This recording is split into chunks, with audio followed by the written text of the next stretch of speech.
Hey everyone, welcome to our podcast. I'm Hansel, here with my best friend Wayne. We wrote a book, which like this podcast is also called theCoderBros Go to White Castle. It's a book about our story, how we grew up Asian, how we became best friends, and how we found our White Castle. Only our metaphorical destination wasn't a fast food joint, but an awesome little business called the Coder School that we now run together. So we started this podcast to explore the stories of other Asian Americans like us and how they write their own book, what they think of as their White Castle, how they got there, how they see being Asian, and anything else in between. So let's get to it. Wayne, who's our guest today? All right, our guest today is a longtime friend from our Asian circle. He hails from UC Davis and has had a successful track record in marketing at many top companies such as Fisher Investments, Moody's, and Franklin Templeton. Outside of career, though, he has this amazing, unique life philosophy, which we've got to ask about later. He's also a stud athlete, and he's pretty good, from what I can tell, at almost any sport that he tries, in particular softball and pickleball that I know. And again, we got to ask him about pickleball in particular a bit later as well. His name is Steve Leung. So welcome all aboard, Steve. Get this ship cruising. Tell us what you're up to these days. Thanks, guys. How are you doing tonight? Yeah. And did you like how I smoothly threw in some sailing references there? Yeah. Gotta pat myself on the back. That was brilliant, right? Anyway, there we go. Good job, Wayne. I see, Steve, you got a whiskey with you, which is all part of the plan of us hanging out. Yeah, some description. He is a clean-cut, good-looking dude with a perfect manicured stash. The stash is the stash is evil key. Stash with the chin and the over the lip, but that's all I got though. That's all I got. I'll tell you. For Christmas, I got a one of those Norelco razors, and it had like a 90-minute charge on it.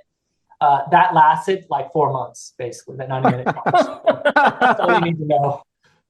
I'm in the same boat. That's why it's so neatly manicured. It doesn't have to change, basically. Yeah, I'm with you. Yeah, we Chinese don't grow a lot of that stuff. Yeah. But that's why we don't smell when we sweat. That's right too. We got those genes. We don't need the deodorant. It's true. That is true, man. My stuff don't smell. Yeah. All right, so start us off, Steve. What are you up to now, either professionally or just life-wise? What fills your day? The typical stuff that pays for all of this. I work, like Wayne said, I am in marketing specifically. It's a specific discipline within marketing called demand generation, which won't get into it, but it's a fairly new concept that integrates marketing and sales together in order to drive revenue. You're at a pretty cool company right now, right? Beyond Meat. Yeah. It's a plant-based meat company. That's right. Yeah. What do you think of that stuff? That's cool. Beyond Meat. I actually invested in you guys, and I lost a bundle. Yeah, well, I wouldn't have done that, but I wouldn't have done that. Hey, though, we do want some free samples. I'll get you something. Man. I'll get you something. Definitely. I eat that stuff. I eat Impossible because Lisa, my wife, she's vegetarian, so she'll eat that stuff. So is it like, do you see how the sausage is made and everything? Oh, for sure. Yeah. The production facility is in the building, is in HQ. HQ is in El Segundo, down in LA. Wow. I basically ate that stuff for a few years before I even joined the company. So you like it? What? So you like it? Yeah, I do. I know. I really do. So as you market it, that whole eat your own dog food, you're right on it. It's absolutely true. I am the new target market for that food, which is, they call it flexitarian, which is someone that is not a vegan, not a vegetarian, but just wants to be healthier. So you guys aren't even targeting like vegetarians, because I always just assume it would be people that don't want meat. So it's people that's the core audience originally, but you really can't build a business off of that based on your stock investment, and so you really have to. As Hansel learned. Yeah, Hansel learned. You learned. No, but you really have to expand the concept, and I think it's a perfect concept to drive forward forward, and that is the concept of healthy eating. And it is no doubt healthier than red meat, than 80/20. Okay, so I gotta get your expertise on this because I actually read a bunch of articles. I don't know if other people might. Yeah. I hear this stuff all the time. What about this stuff about like so meat is natural, but this is like processed to the nth degree and all kinds of stuff. There's two things. I'll say. There's an article that went out on ultra processed food, but really what they're talking about when you talk about ultra processed food is like cereal, candy, soda, Little Debbie's. Like what? Like Little Debbie's, Are you guys gonna put Beyond Meat in Little Debbie's? Yeah. Little Debbie's, yeah. No, but like it's like really the bad stuff. I mean, yes, it is processed, but the way I say it is vitamins are processed too, you know? True. And so it's not about whether it's processed or not. It's about the ingredients you put into to be processed. Now, I will say that, in order to make the product that we do use chemicals, right? And people don't like chemicals in general. Right. But I think another thing that we're doing now is basically shortening our ingredient list so that it's just shorter, basically. But that makes sense. I mean, you can't compare. It's like apples and oranges. Like one is literally something that was living and it already existed. And the other one is you're making out of air, basically, essentially. So you're going to have to process it. And so it's really about looking at the nutritional table on it. Yeah. And if you look at the nutritional table, it is, by far better. And how I got into it was I had my gallbladder removed. Oh, wow. Right. Dang. That's pretty scary. And when you get your gallbladder removed, that was a cancer scare, a little bit of a cancer scare for me, but to get it removed. But you have a hard time eating red meat, dairy, fat, carbs, alcohol, basically all the things that people like to eat. Everything that you were putting into your body. Like that whiskey. But I still do it. That's part of my philosophy. You still do it. You just don't do it at the quantity that you do. But the thing is that so I was just looking for an alternate form of protein, so I can continue to eat and eat well and exercise and be competitive. And it was just a great source, essentially, and it tastes great. I mean, honestly, it tastes amazing. I eat that stuff all the time. Lisa uses that to cook all the time. Well, that's really cool stuff. So so before we get into your philosophy, we want to hear a little bit about your Asian side, since we do have an Asian bent to this podcast. So you're an Asian dude, but tell us a bit about your Asian background. I mean, are you pretty Chinese, or are you just kind of more American, or where do you fit? I mean, I'm going to go back. You want to know my Asian background? I have to go way back to my parents, basically, because I think that's probably the best way to do it. Yeah. The way I say it is, I did not grow up in the probably the more traditional type Asian style family or philosophy of family, or my parents were definitely not the standard. They weren't tiger parents. They were from what I have seen from other people's parents, they've not. And I think that there's two things that happened to kind of drive how they raised us. One is both my parents are from Hong Kong. They're from China, moved to Hong Kong. My father specifically, they've been in Hong Kong for like over 100 years. My father's family has been in Hong Kong for over 100 years. But they both went to international school in Hong Kong. So, international school, they teach you, English, and they teach you kind of American style. Yeah, very Western type Western of thing, style right? Education. So you kind of have that more Western mentality to begin with, to start. Then my father, he is the oldest son of the oldest son in our family, and so in his family, and so he's the head of the family. Yes. And so it was his responsibility to basically lead the family. Our family has a 100-year-old business, it has property, it has investments, and it was his job to take over all of that.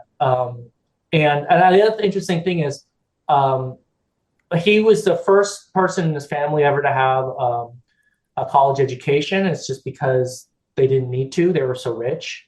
Interesting. And we were the first kind of kids to have jobs, or he was the first person in his family to have a job because they didn't need it basically to have jobs. So does that mean, Steve, you also don't need a job and you can no, sit on your I need a job. I definitely need a job. There's no doubt about that. No doubt about I need a job. But the point is that, that was his responsibility. And what happened was that he wanted to get an education. He wanted to get a college degree. He wanted to learn.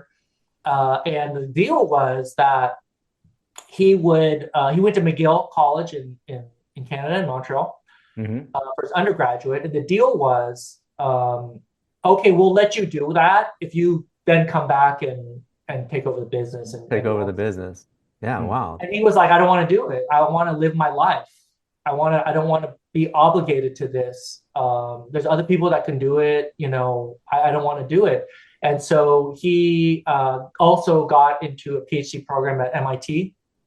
Wow, that's good for him. Decided to do that. And when he did that, it basically was like a big thing in the family. Obviously, he was kind of like saying no to that and was essentially cut off, essentially. So, our experience in the US started there, essentially. My father making that decision to do and follow what he wanted to do, contrary to what any sane person would probably do and have a life of luxury. So basically, there's a giant chunk of money somewhere over in Hong Kong that you basically said no to. Later. But and so he went to school. He met my mom, and my mom grew up went to international school, went to BU. So, and then she stayed in the US too. So we, the idea that they really pushed onto us, and I have an older brother, older sister, is, do what you want to do. Nice. Follow what you want to do, but you better be good at it.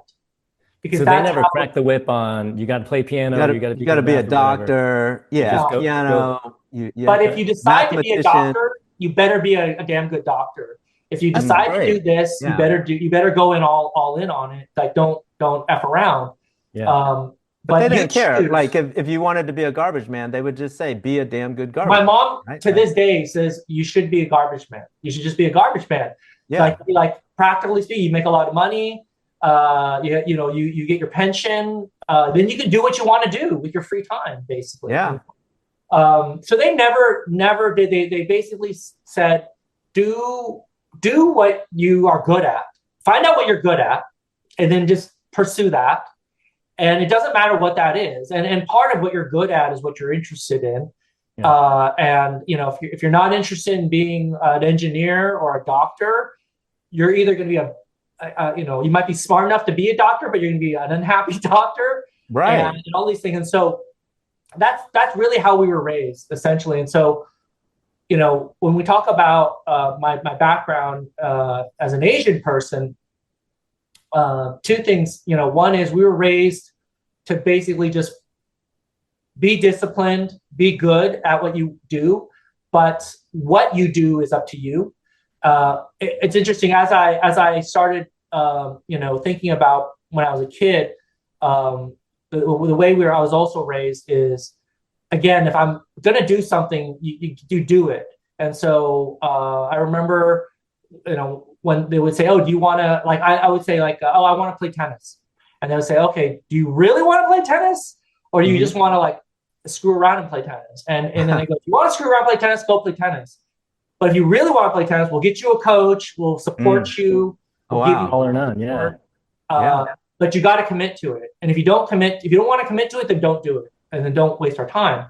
And I think that having that kind of a support system really empowered all of us to basically just do whatever we want to do. So my sister is an optometrist. My brother, he has a master's degree, a PhD. He ended up being a teacher. That's great.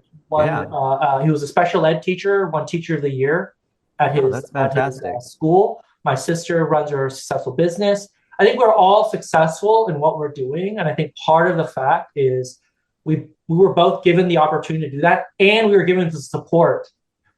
Well, and I think you guys are successful, and you're probably maybe happier than the average person just because you're not, maybe the typical age, your parents actually did break the mold because they are not the typical that sort of kind of, strong arm their kids into these great professions. I mean, optometrist is one of those that would be totally acceptable, but your sister probably found her way there on her own. Exactly. We all Rather found our than, way. so like, if she was strong arm there, maybe she would be okay, but she wouldn't probably be as happy. So that's pretty cool of your parents. Correct. That's correct. And I Um, think I would say that we're all pretty happy. We're all pretty content. We're all in different places, in I our don't know about your brother and sister. I know you're happy though. they're happy. They're happy. They're I've happy. heard That's stories that we that's the can't whole even go goal in into, life. but I I'm know happy you're as happy. hell, but they're happy. Yeah. They're happy as well. So That's cool. That's and the my whole mom goal in is life. You happy got to be because happy. we're happy. Yeah. And that's a key part of this is that, she only measured our success based on our happiness, and that happiness brought her happiness. She honestly didn't care, um, you know, what we did, who we knew, how much money. She on it just doesn't care. And it's interesting because our family friends are honestly some of the most powerful families in Hong Kong, and it's so funny. Like the way they see us is so different than Yeah. you know. I think it's funny because the rest of the world does see it like where the more money you have, the more power you have, and so maybe you should be happier, and that's probably why a lot of these Well, Asians push those things. But in the end, actually, it's it's a stepping stone to happiness, which yeah, is it is a sometimes step. You fake. have to have money to be happy. There's no doubt about it. I mean, let's be Yeah. honest. I mean, we Yeah. don't live in Star Trek You world. don't need to be ridiculously rich Yeah, to be happy. exactly. There's a point. Exactly. Right. That's why my mom says, like, look, my parents always said, you got to be good at what you do. If you're good at what you do, you'll make money. Your compensation will come with it. You just need to figure out at what point is enough to get that independence. Yeah. And have that kind of ability to have free will. And anything above it is extra. Is it worth it to achieve that? Or not? All right. So speaking of happiness, I know, Steve, we've known each other for a while now, Wayne and you and I, and we know one big part of you is very different than what we've talked about before, and it has to do with Las Vegas Yeah. and all the craziness Well, that happens there. before I get let me talk about the Asian part of it. I mean, Okay. because this is also a different thing. I mean, I grew up in Davis in the 70s, and there was like 10 Asian families at that point. I mean, right now it's like 50%. Yeah. But then it was like 10 Asian. So I honestly didn't even think of myself as Asian. I didn't think of myself as white or black or anything. I was just me, and my family, we kind of treated everyone again, fair but not equal. But you guys speak Chinese? treat everyone the same. We never really said, oh, so-and-so is Asian, so-and-so is Chinese, so-and-so is this, so-and-so is that. If someone is good, you treat them well. If they're bad, you treat them bad. If they treat you wrong, you treat them, it doesn't matter who it is. And so that's kind of how I grew up. I didn't really figure out I was Asian until college, and I saw all these Asian people, and there was like Taiwanese, Korean, Japanese, and then they had their own cultures and they were proud of it. And I was just like, whoa, this is crazy, basically. Yeah, that is great. Yeah. And so do you feel like you lost any of the culture side then? Did you guys learn Cantonese or?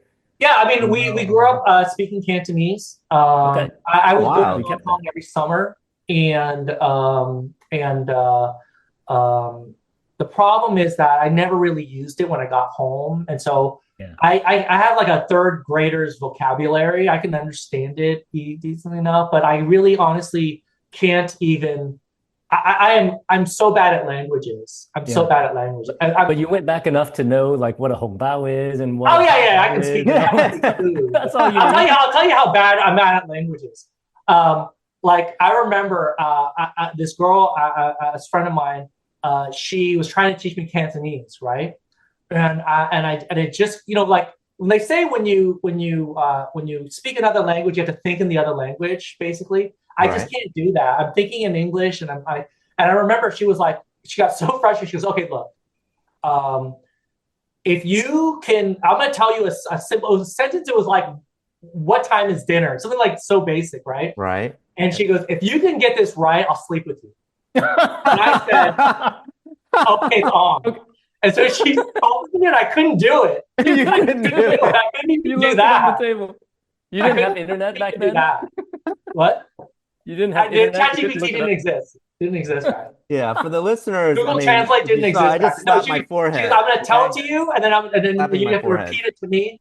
You have to repeat the answer to me. That's what it is. I'm going to tell you what the question is. You got to repeat the answer to me. And she told me what the answer was. I couldn't do it. Yeah, that's how bad I am. I can't even. Not even for that could I do it. In your defense, Cantonese is a hard language. It's just a bunch of mumbo jumbo. But I did, in college, I joined the Asian club. Yeah. I took Asian American Studies. I was a TA for Asian American Studies. So I made it a point to really understand those different Asian cultures and their American experience, essentially. And it's probably how we met you. I probably met you at one of those Asian parties out. Yeah, that's exactly right. Yeah, but I mean I am educationally versed in that historical aspect of that. Yeah. And I don't think I would say necessarily that it's a part of my career path being Asian, but certainly social, it's everything. And I don't know if it's, and I honestly don't think it is conscious that way. I think it's just naturally how I feel. Yeah. I'm naturally more comfortable. I have better associations. Right. I mean, you tend to hang out with people that are similar to you, right? Just natural pattern and different, same interests, same things like that. And so I think it just naturally funneled that way. And I think that part of being Asian has been a huge part of my social life. Yeah. Because I met especially.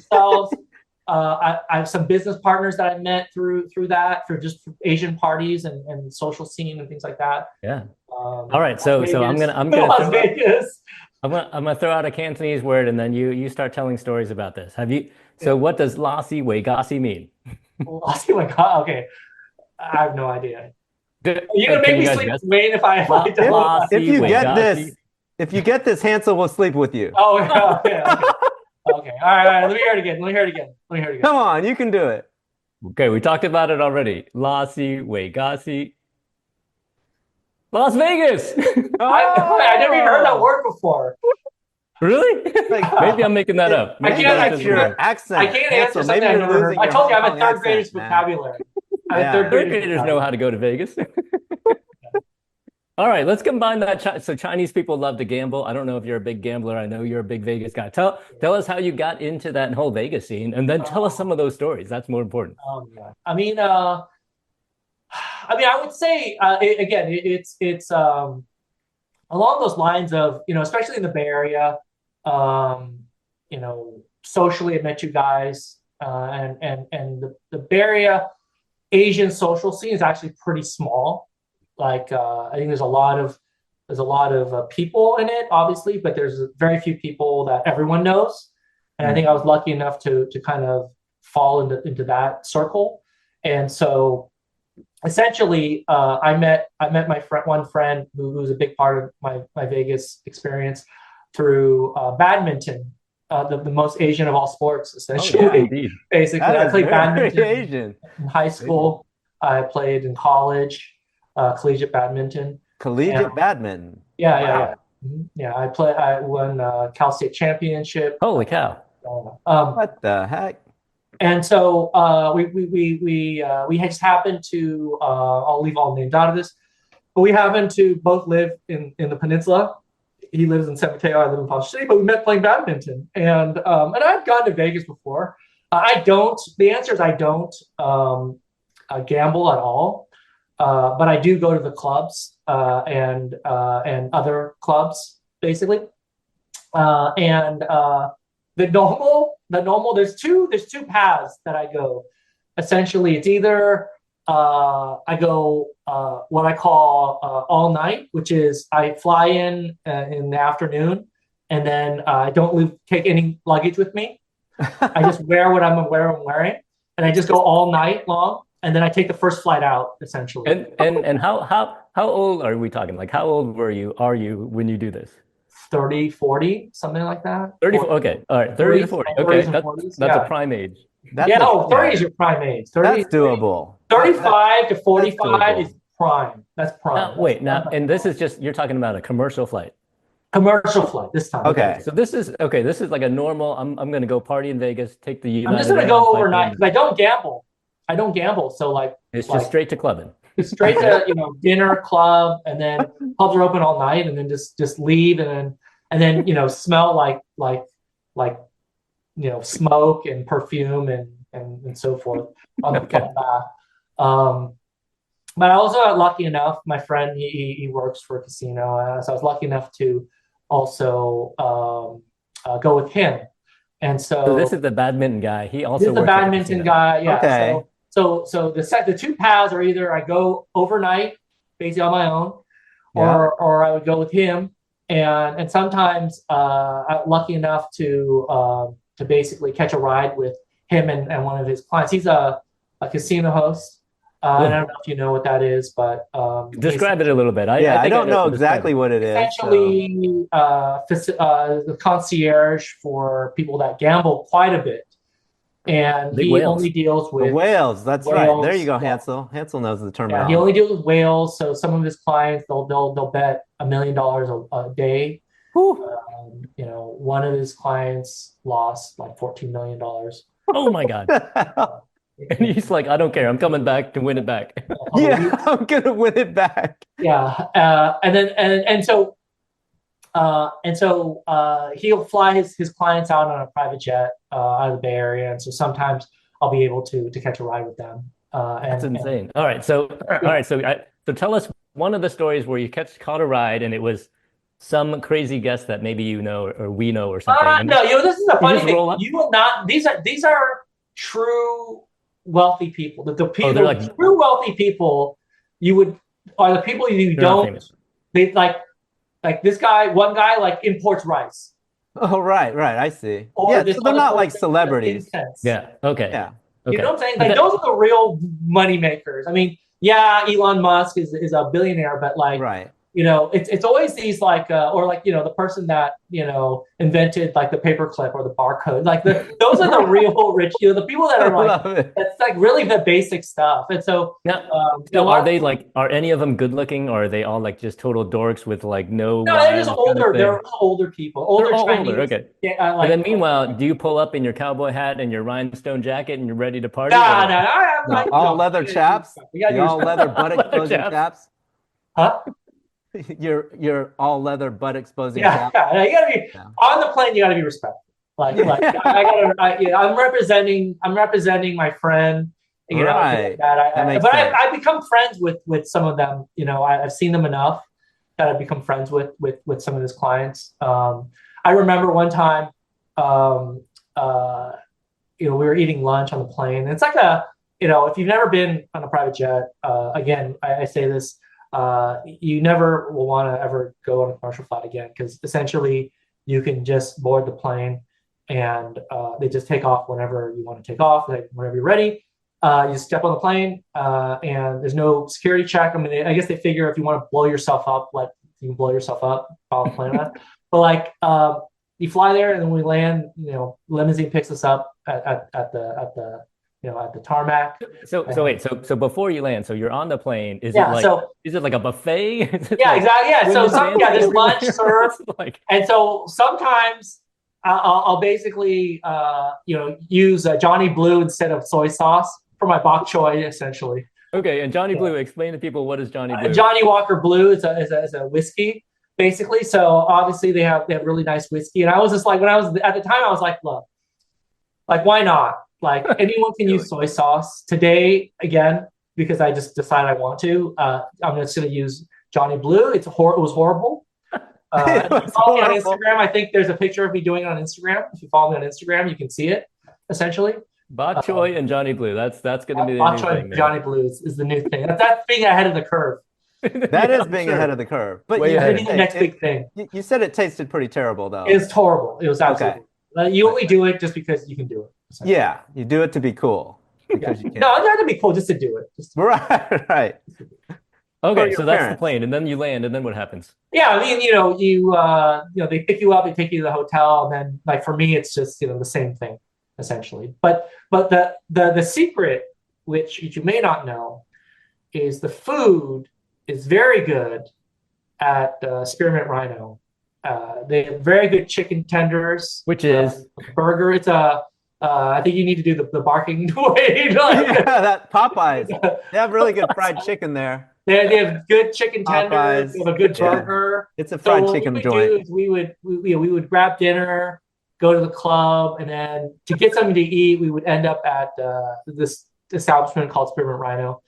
You can Google it, but they have very good food at the end of the night. I actually had heard that about some of the places in Atlanta, and I guess that's where lemon pepper wings were invented. It was in That's Atlanta right. at these clubs. But one time I got. That's why you wanted to go there, right, Hansel? It I is. remember. It was all for the wings, but we actually never went there. But one time I got glitter poisoning, so that was Glitter? not good. That was not good. Glitter poisoning. How much glitter? I got do you need glitter to swallow? poisoning. The guests that dined with me. I'm slapping my forehead again. I'm trying to make just for this. those. I'm trying to Oh make my this general enough. The diners that attended with me Nice. The diners. smell like vanilla and wear glitter, and so How many diners are you talking about? 2 or 3 per person. 2 or 3 diners. Okay. per person. And so somehow my chicken tender ended up someplace. Yeah. What are we talking about now? I decided to eat it anyways. And I got sick the next day. Oh man. So Yeah. so it is not without danger.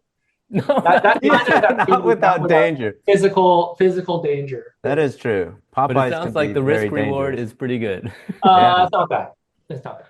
But So, okay. all right. that's an So your outfit. buddy works Food- for the casino. Is there kind of, can you say what casino, or is it? No, I don't want to know. Okay. Okay. Yeah. How about casinos in general? Is there some kind of crazy VIP thing that normal people don't know Yeah, about? I mean, like, so here's the thing. That and it's not just in Vegas, it's about access, right? It's basically about access. And so what I'll say is that the people that know the most people get you the most access, and it's the casino hosts. They know the most people, and the reason why is they're dealing with very wealthy people that they want to have dinner, they want to eat at a restaurant, they want to do this, they want to do that, and it's his job to facilitate that for them. So if they want to go to a certain restaurant, he sets that up for them, and so it's a win-win for the restaurant because they get a really big spender, and it's a win-win for him because now he's got a connection at this restaurant. Right. And so people also want him to bring his clients to their restaurant and their establishments. And so once you know someone like that, I mean, you can literally get into any restaurant, any club, anything. Like I remember one time, he wasn't there actually. He was somewhere else, and I said, "Hey, can you get me in this club?" He goes, "Yeah, let me make a call." And this is like very early on in my whole experience, so I didn't know really how this stuff worked. But I literally all I had to do was walk up to the front, and they even like basically recognized me. I guess he gave me these pictures. Hey, this guy's coming. Rock star. And so the guys, hey, ask for Mark or whoever. But yeah, I think he said, hey, this guy's gonna come up. You make sure you take care of him.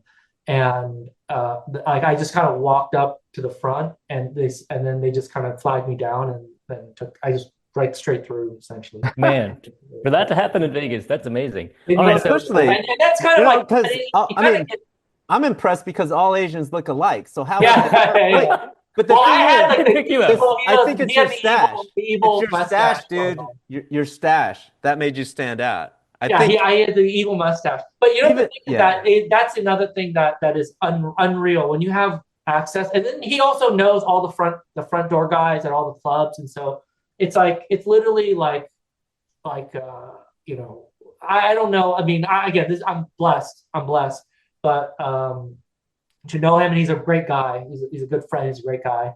But I have not seen a line in Vegas since I've known him. It's insane. Literally. Vegas is all about lines. I have not seen a line. I have not seen a line. Wow. I'll just say that. Say it All like right, that. so I've not seen a line.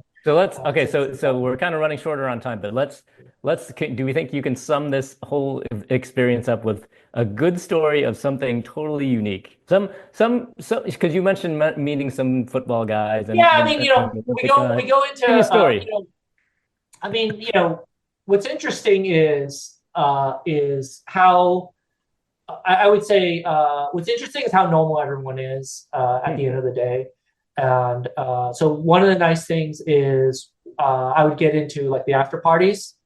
So like I don't listen to EDM, but like all of the like Tiesto, like Diplo, like all the DJs basically. After they do their sets, they all have like a sweet party up in the hotel, and I'll go there. I'll see I saw Gronkowski there, man. I was eating taquitos with Diplo. And, it's like you just they just assume anyone that's in there is meant to be there, and so like everyone's just chill and everyone's just normal essentially. Steve, you got to get us in one of those. Johnny Manziel. I hung out with Johnny Manziel. Johnny Football. Before he flamed out, basically. I mean, it's a long time ago, but Gronk was more recent. But but yeah, I mean, it's just funny. I mean, everyone is pretty normal essentially. Everyone is just there to have a good time. I guess they're people too. I remember, Steve, last time I saw you, we were talking about I do races and I did an Ironman, and you were like, oh yeah, I know this guy that did an Ironman. He never trained for it. He just kind of rolled out of bed and did it. And then I was like, that's not normal. You can't just roll out of bed and do an Ironman. And you're like, well, he's my friend and he's like an Olympian. His name is Apolo Ohno. Yeah. Apolo Ohno. You got to lead with Apolo Ohno. Yeah, exactly. Well, I don't know. I mean, he is the most highly decorated American Olympic athlete ever. But no, I met him in Vegas, basically. I met him in Vegas. Is he on your speed dial? Can you just call him up he texts me. He texts me. He says, hey, hey, what's up? I miss you. What the heck? He's awesome. He's a great guy. He really believes in leadership and success, and I think he's done just a phenomenal job. So you will be getting him as a guest for us, right? I do want to. I mean, want to. I can ask him. That's awesome. But yeah, I mean, he's done a phenomenal job of transitioning into like the second career, and he's really hard. The concept of leadership and vision. What does he do now? He does motivational speeches. Okay. He dabbles in different businesses, things like that. Basically. Apparently, he does Ironman. His Ironman story is that a couple of things actually. One is I think he told me he broke his foot. Actually, he didn't realize it. But the other thing that he told me is that because he did it for milk. It was a milk campaign. And he basically did Ironman, but he didn't really train that long for it. Yeah, that's why I broke his foot. but what they did was they played a joke on him. Apparently, what happens is when you do the Ironman or one of these kind of ultra long things, you lose control of your bodily functions. You get to crap your pants essentially. So I don't know if you noticed. I think he said, whenever you see like the people finishing the Ironman, they never show a picture of the back of the person. It's always the front. I think that's only the winners. I fart a lot and I run into the toilet a lot, but I did not crap my pants. Yeah, and he didn't know that. Hold on. This is What? Is that you, Wayne? That's a recording, I guess, of the winner of an Ironman. Yeah. I don't know. And so I don't run those things, so I don't know what you guys are talking about. To me, that sounds ridiculous. Why would anybody run an Ironman if that's going to happen to them? No, the thing is that they didn't tell him because they're playing a joke on him. So he's like running off, and he's like, "What the heck's going on? I'm going to lose it." So he had to like run and like take a crap. Basically, he stopped, took a crap, and then went back on again. So he didn't crap his pants. He didn't crap his pants. Okay, are we sure that he wanted you to tell that story? Yeah, that's fine. Yeah. That's a cool story. Well, now he's got to be a guest. See, Hansel? Now we got to ask him about it. Yeah, he's got to kind of refute that whole story. All right, He's good a great stories, guy. good He's a stories. Wayne, what do we really got great guy. next on the list here? Well, let's see here.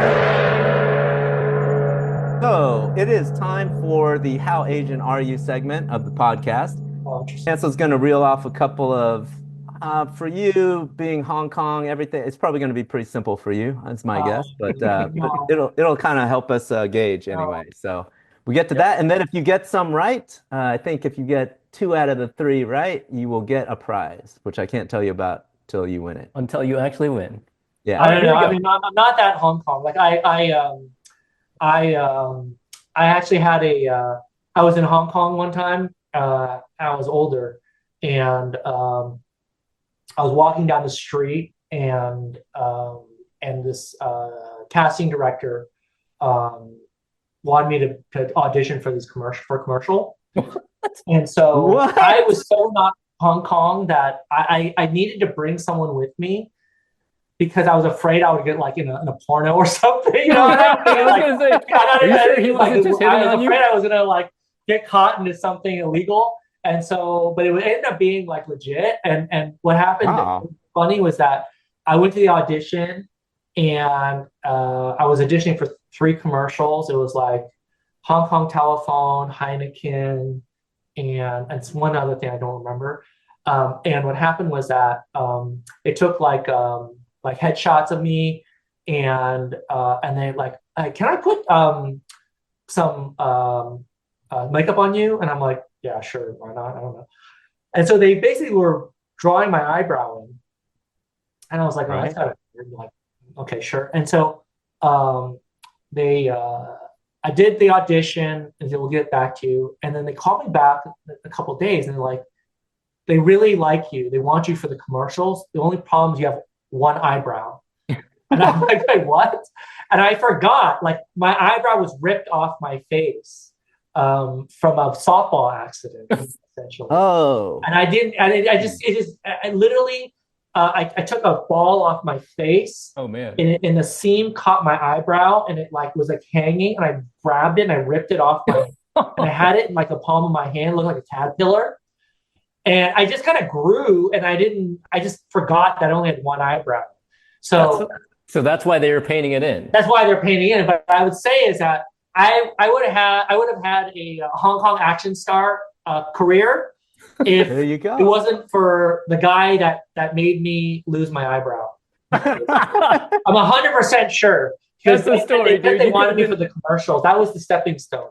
You could have been the next Bruce Lee, dude. I would have Dang. been. I think I'm 100% sure I would have. I'm 100% man. sure. That Dude, that altered like a my billion life people. forever. That eyebrow. That eyebrow, man. But I don't know. That's what I'm saying. I don't know anything about Hong Kong because I didn't even know the difference between a legitimate and not legitimate. That's all right. No need to sandbag. These are easy questions. Um, Oh wait, All right. did you grow your eyebrow back? yeah, it's fully grown back. Yeah, Okay. it's fully grown back. That's not fake. Yeah. Well, so I had a decision at that time. This is an exercise in critical thinking. I had to decide whether to put it back on or not. Because if I put it back on, I would probably have grown back. Right. Oh. But I was afraid it would go like at an angle, and I would be like look like I was like, like The Rock. You know, The Rock can like raise one eyebrow up. I was afraid it would grow back funny, so I just said I'd rather have one eyebrow than like a weird eyebrow. So I just took the chance that it would grow back. That's hilarious, man. The eyebrow guy. All right. Okay, all right. Let's do this quiz super fast. These are pretty straightforward and easy, I think, if you're kind of Asian. All right, question number 1. You ready? Question number 1. What is the Chinese practice of arranging furniture in your home for balance Oh, called? is that feng shui? Feng shui! Oh, okay. Woo. Nice. Yeah. That's why. Okay, okay, that's the bonus question for this. How is your Chinese? What does feng shui mean? Remember, I couldn't sleep with a girl because I couldn't. Yeah. And I wanted Okay, to too. third And I wanted grade to also. stuff. And I Wait, you thought I gotta know wanted what to feng. also, but I couldn't. So Long as wind. There you go. Shui. oh, no. Blowing wind, which would be a fart. I don't know. Blowing wind. It means fart. It means fart. Wind. I don't know. Water. Oh, water. Shui. Okay. Shui. Yeah. No. Being shui. Okay. I'm fluent. Okay. Yeah, the All ice right. This water. next question is got more that. American, I would say, than Asian. But it will take your 80s into account. Let's see. What move does this refer to? If do right, no can defense. Wait, say it again. I'll say it without the offensive accent. If do right, no can defense. 80s movie with a white guy and an Asian master. Karate Kid. Karate Kid. Karate Kid. Is that right? Yeah. Okay. Oh, I yeah. just assumed that's like the only I Asian think we have dude a that segment showed up here. in I any think we have a movie. segment. That and Short Round. We have a segment. That and a Short segment. Round. Wax Short Round on, also. wax off. There you go. That's There we what go. and you were looking for that audio. Yeah. It just took me about 2 minutes to find. I don't have the radio quality, but All right, last maybe easy, maybe hard question. What country or city is located directly south of Malaysia and is also has a recent movie based on it? Not that recent. I don't know. It's crazy. Some of them have a lot of money. Singapore? Singapore! Yeah. Woo! See, you're so Asian you didn't even know it. You Wayne, are how full. did Steve do today? Yeah, so you got 3 out of 3. That is wow. definitely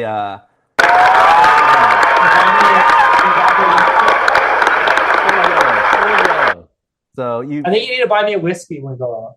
Yeah, Yeah, I don't think we can we're afford going to the change his Johnny prize Blue. to a whiskey. Yeah. Your whiskeys are above our price range, but instead of that, you get a copy of our book, The CoderBros Go to White Castle. Is So it a signed copy? it will be. So you can, Cool. while you're reading that, you can drink your own expensive whiskey. It's Yes. perfect for it. It Yeah. will go really well together. All right, so let's end this podcast by asking you this question that we always like to ask people. What is your life tip for others that are listening? Yeah, I mean, I think the key is to figure out what you're good at, and do it essentially. I kind of say, like, if I knew the answer to everything, I wouldn't be here. I wouldn't have to work.